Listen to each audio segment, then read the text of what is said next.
Hey there, and welcome to Business Over Cocktails. I'm Lauren Najar, your host and hype woman, bringing you real talk about entrepreneurship. This is the podcast where we dive into the bold whys, the messy middles, and the game-changing aha moments that lead to success. You'll hear unfiltered stories from entrepreneurs, plus bite-sized solo episodes inside the Business Chaser series, where we cut through the noise and get straight to what actually drives sales, visibility, and growth. So whether you're here to get fired up or finally feel seen in your business journey, pull up a seat, pour your favorite drink, and let's have a real conversation. Hi, everyone. Welcome back to the latest episode of Business Over Cocktails. We are here with Lauren Najar and your special guest host, Kayla Meloy. Lauren, how are you doing today? I'm doing so good, and I appreciate you wanting to come on and have this conversation with me because I'm excited that I get to have a real life friend on this podcast with me. And I think it was timely though, because a lot of people know you, whether that it be in person, of course, over local whatever, the local dinners I've had. And now people know you as my hype woman. People have seen you in my photo shoots. My hand. People know your hand as well. Yes. And so I think you are the perfect person to come on here. Be kind of immersed into all of this as well. So yeah, I'm happy to be your guest this week. So I'm excited. Yeah. So I feel like we've been friends now for 10 years. We've known each other now, I think around 10 years, but you are definitely one of the most supportive friend I have. And I think that it's special though, because that's what we're going to talk about today is it's hard to understand when somebody isn't working a 9 to 5. And I think only because we worked together and you have a sales background, I think that helps. And I think you do understand it's to some degree what I'm doing here. And so it is maybe semi-interesting to you, but also I think it just comes from being a supportive friend. It could not be the most interesting thing to you either. But I mean, to the point of you've taken off days of work to come to my photo shoots and then help me with my dinner I hosted in February. And you entered a room with 20 other people you didn't know.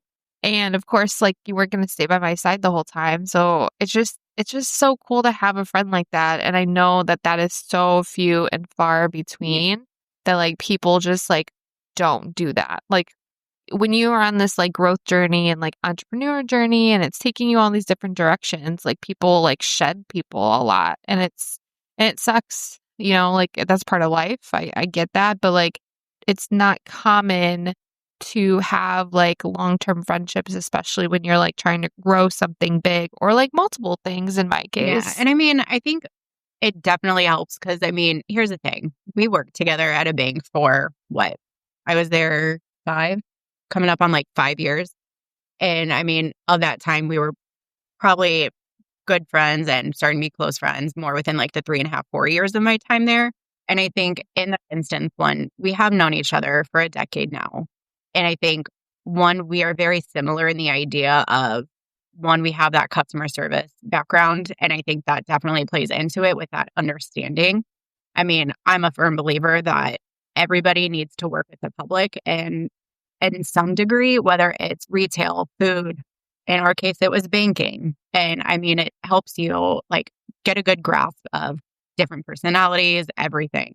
So I think definitely having that background for sure I don't want to say allows me to kind of have a better understanding, but I get where you're coming from because you are relationship building. And I pride that in my day-to-day work life and my corporate banking job. Mm-hmm. So, and all my partners know that, all my teammates, they know that if you can't build that personal relationship, then it's really not going to have any effect and help you grow in your professional, whether it's a corporate 9 to 5 like mine or your entrepreneur job.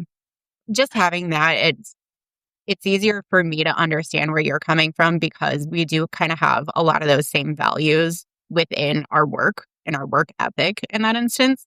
So I think it definitely helps benefit and helps me kind of see what you're wanting to do, how you want to grow. How many times have we talked about your dinner or even the retreat that you just had with different ideas of what either you could do ahead of it or what you can bring to, say, next year's retreat or next, I think you said August or October. I can't remember when your next dinner is, but Mhm. even just having like little things, especially after being in that experience in that room with yourself and then the 20 to 25 other women locally who one adore you because they're putting themselves in that position to want to work with you. And I mean, to me, I think that speaks volumes knowing that even just like your retreat, you had people coming from out of state that want to work with you and believe in you and what you have to say. I think that's a game changer. Yeah. But what kind of made you want to say, you know what, I want to pursue this full time and having that conversation with your husband of saying, you know what, I want to leave my full time corporate job and do this every single day? Yeah. I remember it being 2017. And I remember that, we were in the process of selling our house and we were moving to Chicago. And it was just like taking forever, despite being in like a good location. And it was just like so freaking frustrating. Plus, it was definitely just like a very high emotionally charged like year because I feel like that was the year I also was like transferred to another location at my job. If you remember that. And against my will, like I had no say about that, but it ended up being like amazing, right? Like it ended up working out well. And that place that I was transferred from was so toxic and so awful, but it was such a horrible experience. So like we had our house for sale and then I was changing jobs. And so I was just like, no, I need to like immediately start applying for jobs. And so I actually, like that weekend, it was my birthday weekend and I had a bunch of days off. I actually went to Starbucks that like the next day that I found out I was being transferred and I applied to over 100 jobs all in Chicago because I knew that we were going to live there eventually. And I think like I've always been interested in like online social media. That has always been a big part of my life. I've shared things, photos, like I'm online all of the time. And I don't know when I had the actual idea to create a blog to then make Mhm. money, but I thought that this is what I wanted to do. I will say I had some inklings before, like when I was in college, I actually had like an eBay business. I sold all my CDs and my school books and things like that, my clothes. Back when eBay, I think, was at like its height and at its peak, before Poshmark came along and Amazon before that came along. And that's what I did to make extra money. And I was just always into like making money. And so I think like I just wanted to take something back into my own hands of like, I'm not happy. I want to find like what works for me. And so I started blogging. And then I think like, then you had asked the question of like, when did I have this conversation about wanting to leave my full-time job? I feel like that didn't come until like years later because my blog, wasn't really making any money. I knew that eventually I wanted it to make money and like hopefully like that would have been a thing to like have me leave, but obviously that's not it. And then like through blogging, I found like social media management and I was doing that for a while. And then I became a business coach because I like saw somebody who charged $30,000 for an entire year of coaching with them. And at that point, I was just like, what? Like people And pay this to like have a business yeah. coach? So crazy to me. And I remember sitting at dinner, like we were out to dinner, my husband and I, and I told him that. I'm like, I think I didn't say that at that time, but I was already thinking it. But I just like told him that. I'm like, do you know like people get paid like this much money to be a business coach for somebody? Nowadays, like that's about what? That's like $2,500 a month to be a consultant or a business coach for somebody. That's not out of the realm of possibility. Like that seems normal to me. Back then, that was so much money. And it was like, oh my God, like that's so crazy that people can just do this. Mhm. So I think that's what got my wheels turning into like, well, I know a lot about sales. I know a lot about finance. I know a lot about business. And so I just felt like it fit. And to then kind of like end the story, it was a matter of like, I need to make money. Like this blog's not making me any money. I'm telling really great stories, and my blog had nothing to do with business coaching. And so I was like, no, I need to make money to like leave my job basically. So that's where that began. Okay. So And I guess obviously, like when that all kind of happens and then you're having that conversation, whether it's with your husband, Darren, or it's your sister, brother-in-law, or your brother, even your aunts and uncles or cousins, like how did the outside world, because obviously we know from a day-to-day standpoint that there's so many different factors that affect any decision that you make. And a lot of people are going to have opinions, whether they're positive, they're negative, they don't really support it. Did you kind of have any of that? And if you did, 'cause I mean, obviously it's been a while and, I've been pro Laura Lowski going off doing whatever she wants in her world with business. I mean, here's the thing. You're going to have your supporters, but there's always going to be people that don't really get it or understand like why you're wanting to do this and that this is your true passion. So I guess how did you handle those conversations if you had any in that negative, not necessarily like the negative aspect, but just like, I don't really get what you're doing, why you're leaving your corporate job to do something that is not going to be a guaranteed win for you. Yeah. I think it all starts with like the belief in yourself first. Like when I feel like I was having these conversations with people, because like I also have tried a bunch of other things before I was even a blogger. So I did like Beachbody and Herbalife and like I did like a wine thing at home. And like I was just like trying all of these different things to like make extra money or just like try to just like leave the corporate life. Yeah. And I think like people saw that and I had a lack of confidence in myself to then be like, okay, are people going to actually believe me that what I'm doing is legit because I just keep changing my mind all the time? And so I remember having a conversation with Darren very early on, and I will never forget what he said, but he was like, no, this seems different. And I think I had like voiced my concern to him about like, yeah, I just feel like maybe you or people like think like, oh, like, you don't believe me in like this. He's like, no, this like feels different. And of course, like here I am almost 7 years later, still doing the same thing. And now I'm doing all this crazy stuff. To me, that's a testament of like how like 100% in you are in this is that, I mean, when you started out as a blog, then the business consulting, and now you're out here hosting dinners and retreats and even what we've talked about of what you're wanting to bring in for the future. I mean, listen, you don't need me to tell you it. You see it in my hype tech app, little fire reaction emoji on your Instagram story, XYZ, all of the above. Yeah. I mean, I think it's really cool to kind of see everything that you've kind of done in the past couple of years. It's how much you've grown and hearing what you're wanting to bring in the future too. Well, thank you. I appreciate that. I think, again, like it's easier to talk about now because maybe I have some success under my belt. I'm making money. I, am comfortable like with what I'm doing and like I'm not in any dire need to like go back to a job. Like, you know what I mean? Like I'm legit working and I have clients and like I have that confidence. And so I think it's easier for me to talk about than it was, say, 2 years in or 3 years in even, because I, again, like just had this like preconceived notion that like, I don't know, I just feel I've always like been looked at differently.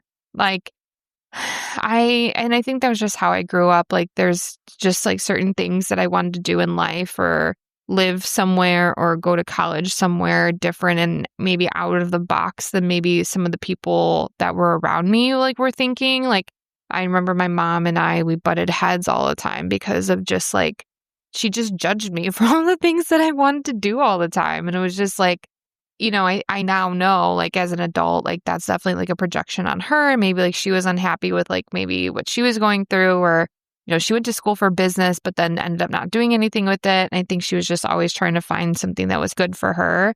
And like we just always butted heads about it. And like I never just felt supported. And like I remember, like I wanted to go away to school and I was ready to like prepare to pay for my own schooling. And even though I did anyways, but like I didn't, staying home is a lot cheaper than going away to school.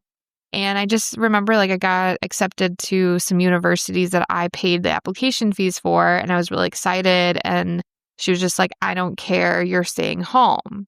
And like, it just like, I just never felt like I did anything good or like accomplished things really well. So like, when you have those people so close to you that don't understand like what you want to do or all the things, like it sucks. And so then I think, Darren and I, we faced a lot of that adversity when we got married. We wanted to sell our house and downsize and live in the city when like a lot of people had these preconceived notions and like judgments of like, well, when you get married, you're supposed to have kids and then you're supposed to buy a house and all this stuff. It's like Timeline. right. And like, I'm just like not about the timeline, right? You see how many people that are doing everything XYZ backwards. Like there's no, and that's, I think, one we also agree on is that did I have a preconceived notion that I would be married like 5 years ago? Then yeah, absolutely. Everyone does. But I think ultimately at the end of the day, that things are always going to work out how they're meant to work out. You don't need to be on a specific timeline. Like you don't need to, oh, you just got married. All right, well, we're going to get a better house. We're going to do all these upgrades. We're going to buy a new home, buy a new car, prepare for kids. And I think that's one biggest thing. And like, obviously in the current like world culture, like we're seeing that there's so many things that what we once thought was the right thing to do is like, but there's other different paths and not that one path is not meant for everybody. Mm-hmm. You got to just choose the path that works best for you. And I mean, like I told you, was it last week when we were in the car, ultimately at the end of the day, you're not going to be everyone's cup of tea, but glass of Prosecco or whatever bubbly of your choice. And I think ultimately that's going to be the best thing is that understanding that there's going to be people who don't get it and that's fine. But the people who get it. And the people that don't. Yeah. Yeah. I think that's so true. And I do think sometimes it's like, it's easier said than how it feels. Yeah. Where I think like it's actually hard for me to share some information to people who are close to me because of fear of judgment, because of the conditioning that I've experienced. And I still do get judged by people who are close to me. Like when I say things like, like I'm going to therapy or how I'm building my business. I remember I finally opened up. It was after a yoga retreat and I finally decided that I was going to do this kind of a business. Okay. And I actually remember that you like having that conversation with you after. yeah, I texted like several people and I made an effort. And like that was like a goal of this retreat. It was like to go home and tell people like what I was going to do. And I did that. And that felt really good because I got a lot of support. But then the next time I updated people, like I feel like you were always kind of in there and a few of my other friends and family and stuff too. But I remember I updated someone like several months later. I'm like, yeah, I think my business is going really well. And that person was like, really? And I said, yeah, I made $5,000. Yeah. And the person was just like, wait, what? Like you made that much money? Because like, and that's obviously not that much, but for me, that was like a lot. Deal for you, especially like starting out. And I mean, you have these goals and your desires of what you want to achieve. And then I think it's once you actually get to that like first goal, and then it's like, all right, I don't want to say glass ceiling because I hate that term, but like what barrier are you going to accomplish and like break through next? Yeah. So, I mean, it just goes to show that it's like people can underestimate you and that's fine. Let them. What is it? The Theory, isn't that a book or something? Yeah. Mel Robbins, yes. So let them. I have not read it. I keep seeing people talk about it, but I think it's a testament to you believing in yourself and you wanting to achieve these goals, not only for you, but I mean, I think it's having Danny in your life now too. I mean, it's being an entrepreneur. It's also showing her that anything that you want, you can achieve. You just have to, one, believe in yourself, have the right support system around you, and show up and do the damn thing. Because really at the end of the day, it's only going to be you. And if you bring in anybody else further down the road to kind of expand on your business, then you know what? I love that. Love that for you. And you deserve it. So you worked hard in how many years of doing this? And I mean, you're going to just keep going forward. And I mean, especially like in the social media aspect, is that it's not going anywhere. It's always going to be around. And this is going to sound really bad, but it's like a social media trade. Like you have plumbers, HVAC, electricians, all these other trades that you're going to need in a day-to-day.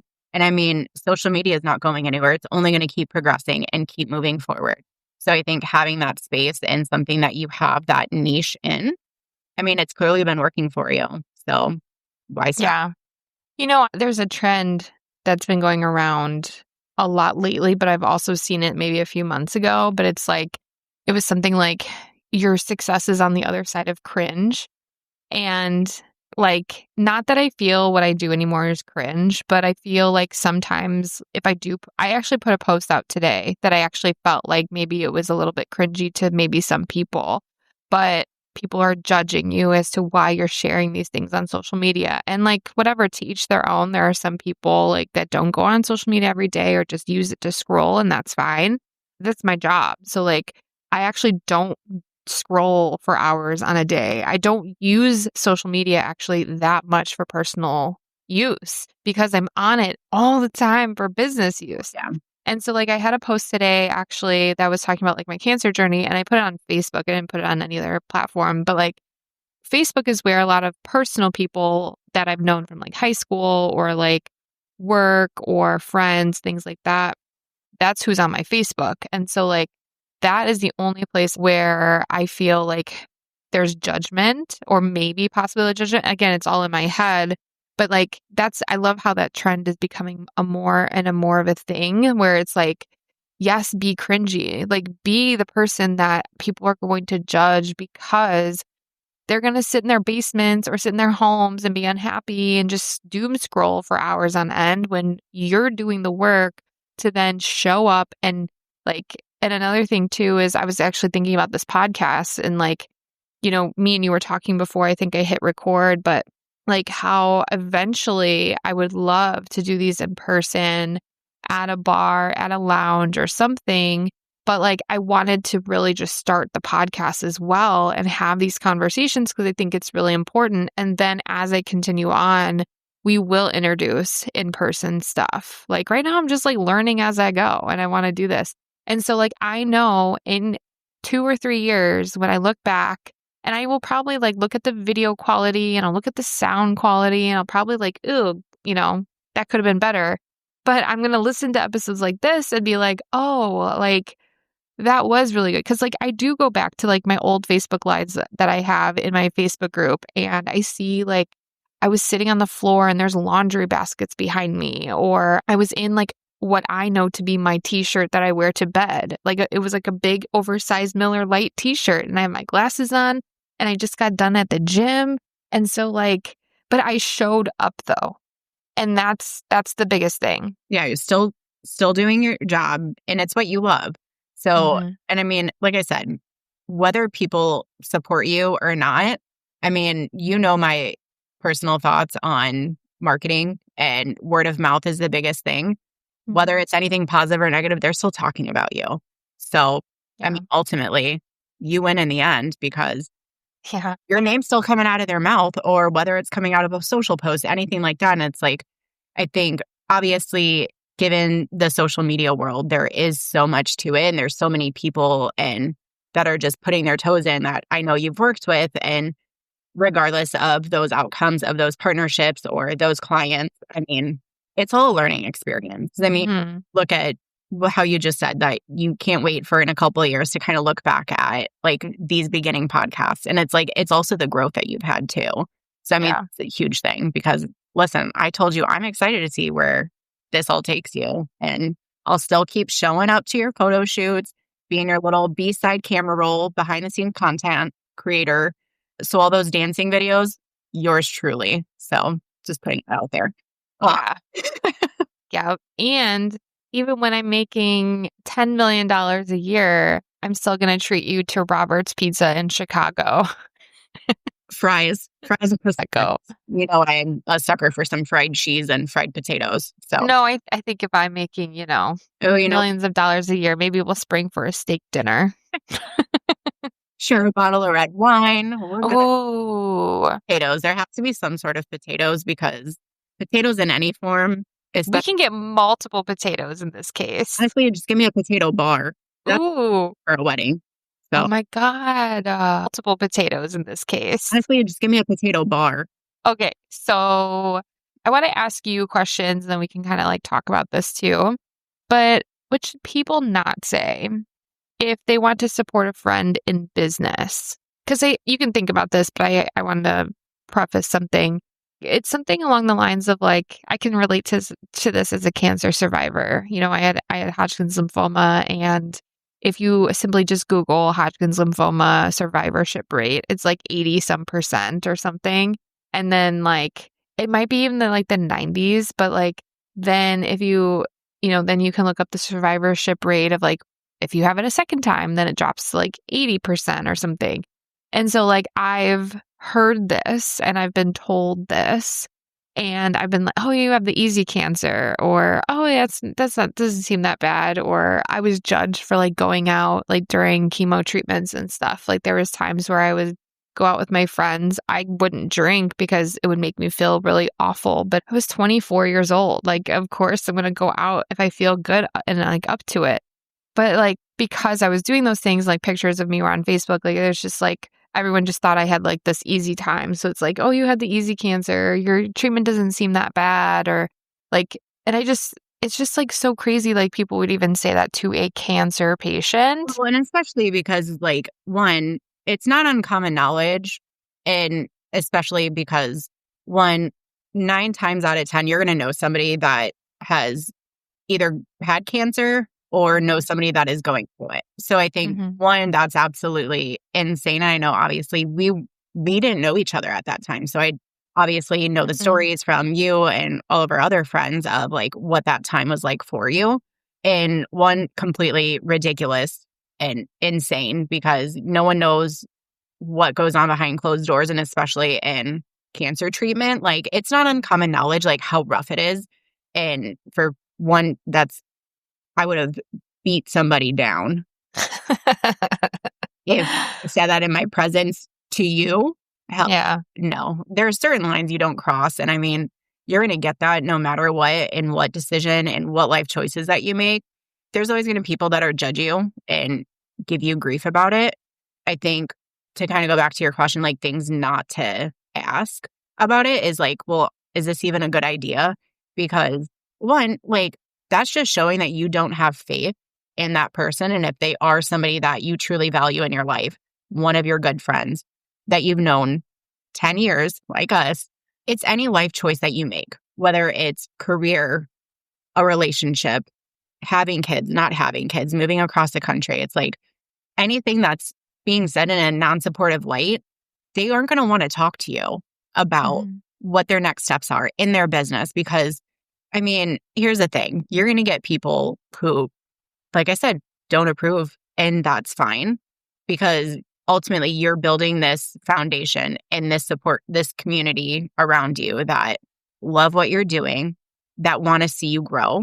And keeping those types of people in your life are going to be the ones that kind of help you excel, and you can kind of bounce those ideas off of. So I think one, avoid saying anything that is questioning their decision, or that even sounds anywhere near relatively negative, is the worst thing to do, because then it's going to put doubt in their mind.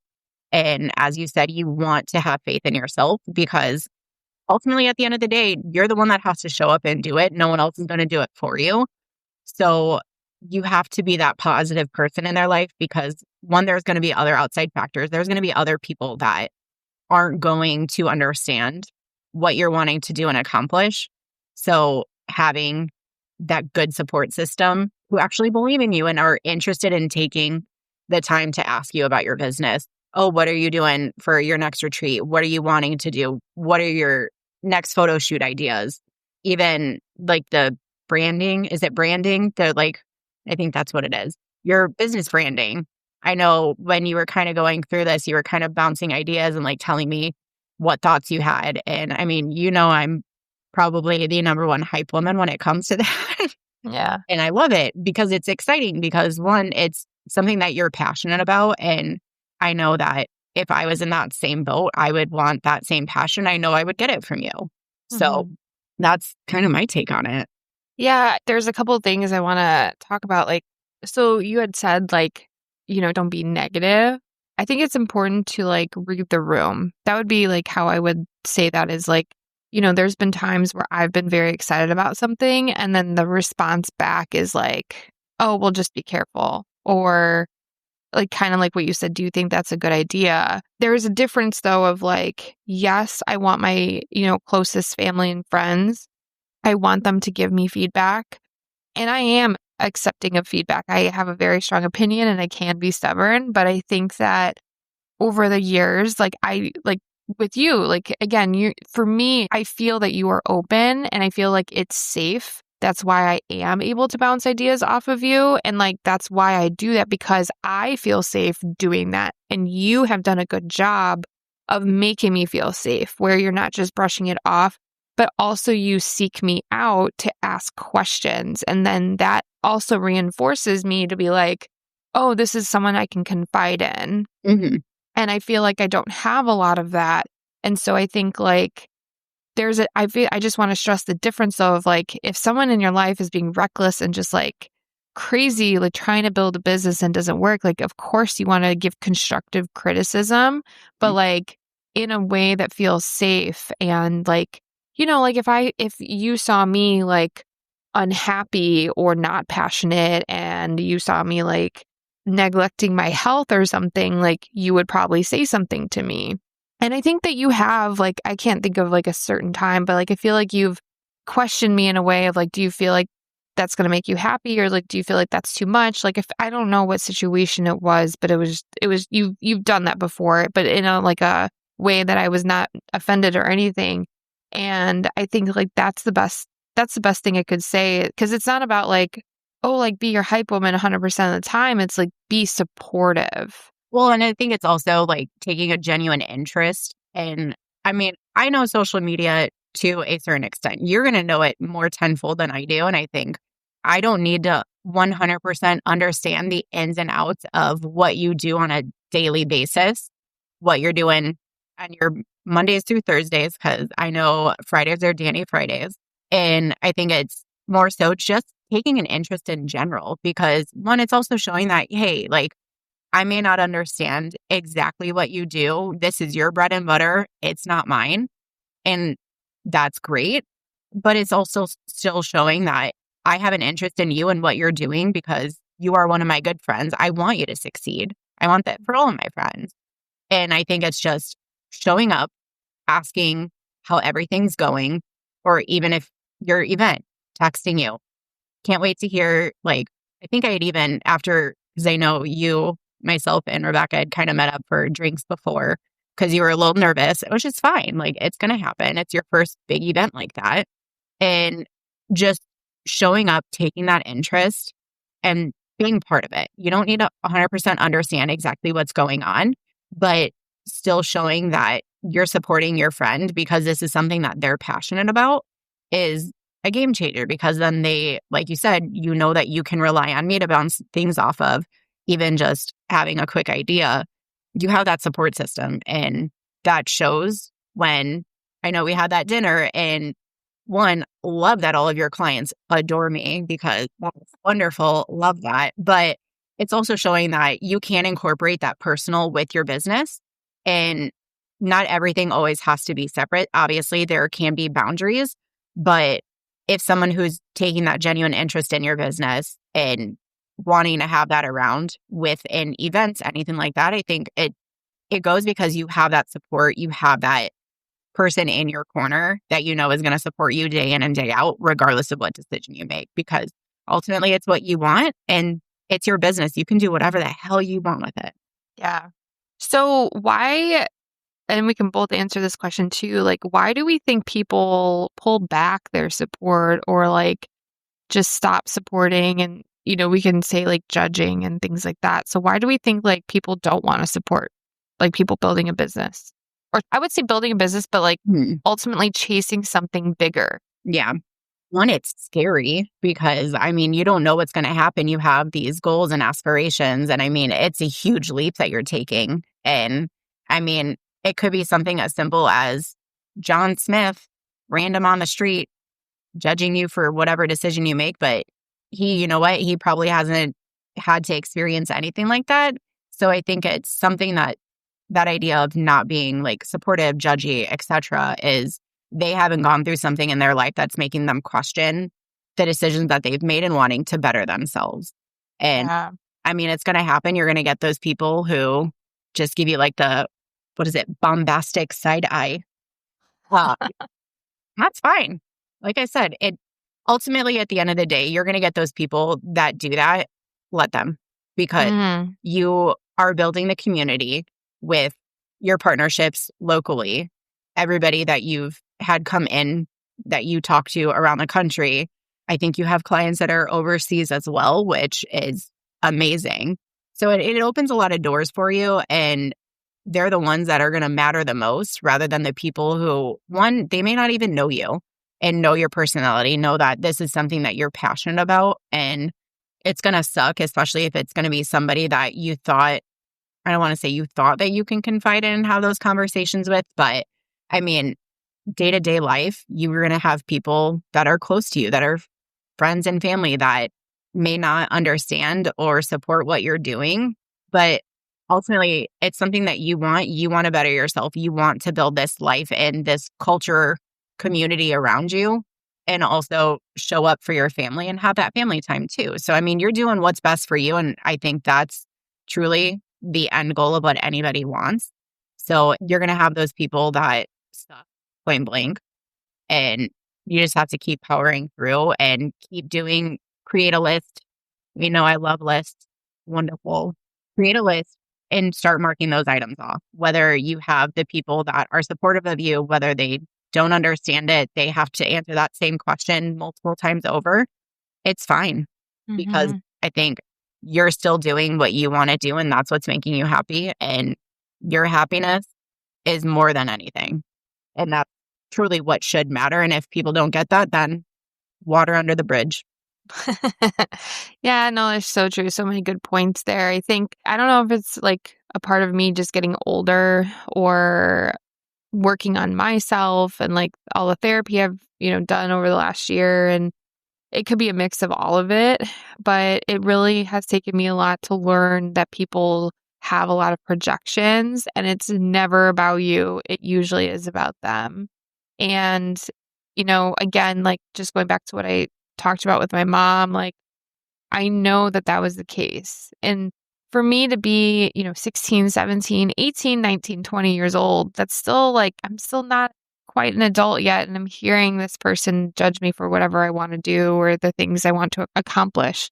And I know it was about like her because like she also like judged me about my weight. And so like it's just like the comparison and just like always feeling like I was in competition with people that I don't want to be in competition with. And I think it's just like, for me, for a really long time, I was really, not a really long time. I would say like this recently just shifted for me, but I have wanted to do these things for a really long time. But, just like, again, like your page 1 does not look like your page 85. Here I am probably like on page 85, where like maybe in college thinking about working for myself, that was page 1. And so, but like along the way, I was doubted so many times. And like, then I took that to heart. It sucks, especially when it is like family, for instance, a parent. Obviously, you just talked about it. I think that's the worst kind of support or non-support, is because one, you want to make other people happy. I think ultimately that's what we all want as people, is you want people to support you, never question you. And then when it is somebody like that, it sucks 100%. But I mean, obviously circumstances, and that obviously things have changed. You do have that support system around you. Yeah. I feel that it's definitely more about them than it is about you. Right. So I have a couple more questions and then we can kind of like wrap it up. What would you say to someone, this is a question for you, who wants to support their business owning friends but doesn't know how? I think just asking them questions, like if they had a post, I know you will share like you just signed X amount of people, or say your retreat for next year that you've already had, what, 4 or 5 people already commit to it. And it's like, I think even just celebrating those small wins, whether it's a quick little message on Instagram, a little text with an inappropriate meme, photo, video, whatever. This is what we do in our lives. It's okay. This is our friendship. I think is just taking an interest in celebrating the small wins. I think because they may not have a lot of people that are supporting in that way. I mean, I know obviously you have Darren, you have your family, your brother, your sister, brother-in-law, cousins, all of our friends that we have. And I think you don't know what's going on with everyone else, but you can take that, not necessarily accountability, but you can be that proactive person and showing up for them to celebrate their small wins. They signed a client. They just closed on this deal. I'm trying to think of what other terminology without using my corporate lingo, my 9 to 5, but not questioning them, but like asking, oh, like what's going on in the business world this week? Or what do you have planned for next month? Or if you know that they have an event coming up, like, oh, is there like anything that you want to just kind of like bounce ideas off of? Or even if it's just a venting session, because the Lord knows we need all of those, to just have somebody listen and just be an ear, just showing up, I think, ultimately, and asking whatever question about the business. You're even saying like, you know what? Hey, I want to understand this a little bit more. Like, can you take me through like what your day-to-day is like? That sounds too corporate.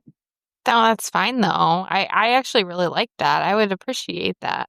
Well, hey, my next day off, I'm happy to be your little assistant. And I do your content. You're behind the scenes, so I have to do that for you as well. Yeah, I think, again, like so many good points there and just like showing interest for sure. And again, like I think for me, coming from my point of view, I already have a preconceived notion that people just don't understand because it's not a normal thing to do, at least who I'm surrounded by. I don't know very many business owners, like personally, but I think like, so the one question I have that I'm going to answer is, what do I wish more friends understood about what this path feels like? And I think like, again, I was in a 9 to 5 world for, I don't know, 15 years or however long. Oh, man, I wasn't in corporate that long. I just like had that realization. Like if I go from like McDonald's to like when I left my job, that was like 18 years, 15, 16 years, something like that. So I feel like the assumption is that I work too much. And I have been told that by people who then, maybe not understand. But I will say, yes, that can be a slippery slope. And I'm not saying that I don't work too much some days. And like some days I am exhausted. But when you are doing something that you love, truly, truly love, when you are in alignment with like your purpose, when you are loving what you do and connecting with people, and this even goes to the people who judge me with how many phone calls I do on like a Tuesday, I do not get burnt out by it because I am lit up by the conversations. I feel like I am always on, and that's okay. Like I then take intentional breaks. I take intentional time off on the weekends. I don't, work around my daughter unless like, I don't say that's not 100% of the time, but I make an effort to not do that like most of the time. That's why Danny Fridays are Danny Fridays, because like I barely get any work done. But like I am okay with working a weekend. I'm okay with working at night. I'm okay not binging a Netflix show because I love what I do and I love what I'm growing and I love who I get to connect with and I love the projects that I'm doing, and I can't stress that enough. And especially like if you get into like human design and things like that, like I can work and work and work and it doesn't feel like work to me. I feel like I've posted recently on Instagram of like, I got to wear so many hats today. I got to be podcast host, speaker, student, coach, work on strategy for somebody, work on social media strategy for somebody. And I love it. And it doesn't feel like work to me. Phrase like, if you love what you do, you never work a day in your life. Exactly that. That's exactly. Yeah. Exactly that. So I think like that's the biggest thing I will say is like, I love what I do. And if your friends are kind of in the same boat where they, it seems like they're always on social media or posting or sharing their lives and things like that, like, yes, check in on them to make sure they're not burning themselves out and like observe that, because I feel like as a good friend, like support them in that. Because again, I think like Kayla, for instance, would call me out if I was like gaining a bunch of weight or losing a bunch of weight or just like being very irritable or like change my mood or like whatever it is, like you would definitely call me out on that. Do we need patio drinks and discuss your life choices? Exactly. If I was doing something like out of character, she would call me out on it. So like if that's happening, but like if everything seems okay, then let it be okay. And if you don't understand it, don't assume and don't judge. And so, yeah, that's all I'll say about that because I can like literally probably have a whole episode on that. Well, any last things that you want to say about anything that we talked about today? No, I mean, we've always been very candid with each other. I mean, I think that's probably one of the strong points of our friendship is that we can have those blunt, honest conversations, whether they're difficult or amazing. And I think ultimately, like being in my position, you just have to take that initiative to one, you don't need to learn the 100% ins and outs, but I think it's important to take an interest in your entrepreneur bestie because you want to show up for them. You want to support them in their day-to-day life. Their work is included in that. And I think we've been trying to be better about like doing like, even if it's just like a once a month connect of, I know we just had the Cubs game. We had that dinner or the pre-retreat drinks. It doesn't have to be anything extensive. It doesn't have to be like a whole night out. We don't have to do that because we have our own lives. And it's just taking that time to, one, just connect in person, whether it's going to go see a movie with two really attractive men in it, like we're wanting to do, Yes. or go to a local restaurant and go get patio drinks, mimosas, mules, fried cheese, whatever. But it's just ultimately showing up at the end of the day because I know I would want that support as well if I was in your position. And I think not having that would not necessarily like, it wouldn't make me feel supportive and that this is the right thing that I'm doing with my life. So I think it's just coming from my perspective, the non-entrepreneur who works a corporate 9 to 5 in Chicago, living in Northwest Indiana, just show up, be there for your friends because that's what a friendship is. And taking that initiative to want to learn and support them and be there for them, whether the good times or the bad. So all I got left. Yeah, thank you for that. And I think it's lonely. And that would be another thing that I will say is like, it's so lonely because especially if you're not surrounded by a bunch of close friends who also have their own businesses, then maybe who are also a mom. Like I know that I've gone through a lot of spurts, especially in the last couple of years where I do feel alone and where I have to like put on a different face for every single relationship I have. And so like and then it just matters so much when like maybe some people from your personal life are interested in your business and then your business life, like someone's actually interested and cares about you like on a personal level as well. So like welcome those relationships in. The last thing I'll say, and then I'll close it out, but I just want to say you've mentioned my dinner a few times, and I actually had a few women who came and did not know anybody there. And I had a bunch of people message me after the fact of like, this is why I come to these events. I've avoided events for so long because I just like don't get supported by women. I know people who've gotten kicked out of groups here locally, which is like absolutely insane. It's so crazy. It's so nuts. So it can be so petty and catty. And so like it sucks like to find your group. So like if you're an entrepreneur listening to this, I want this to be your reminder that you deserve to be supported. You might think you have the craziest ideas. The people around you might think you're absolutely insane for wanting to think outside the box, even if it doesn't seem that crazy. You absolutely deserve to be surrounded by people who celebrate your growth and your wins.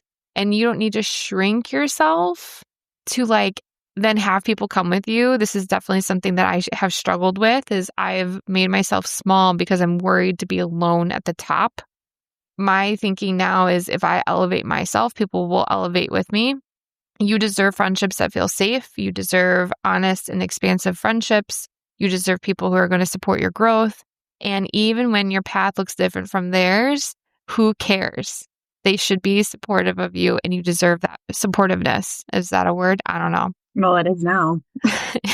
It's not easy. This journey is not easy, but it's so worth it because we're chasing after what we truly want, our purpose and whatever we're aligned with.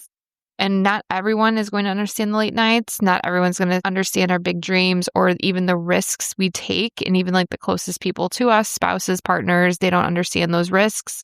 But there are people who will just get it and like just hear you, and that's enough. So make sure you find them. Make sure you keep them close and never dim your light just to make sure someone else is comfortable and you're worthy of deep friendships and big success. You can have it all. You can have all of the things. You don't have to choose one or the other. So find yourself a Kayla. Hopefully you have a Kayla, in your life that is supportive and takes interest in you, and don't let that go. Like, I will say that too. Like, I'm very thankful because, again, we've talked about how uncommon that is, but like, I will make an effort.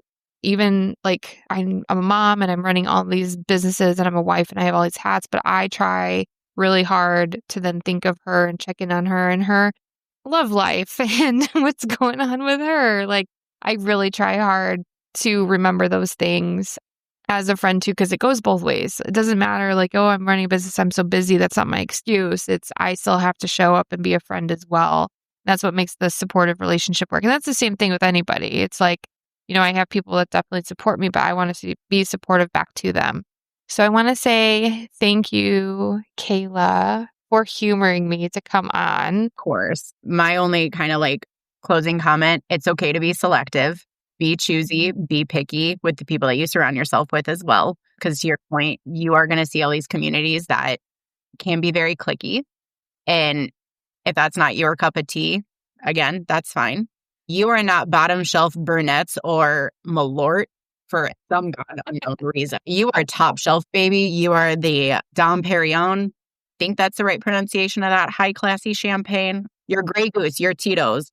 I don't know. My extensive liquor knowledge is very minimal because I don't really drink except Prosecco.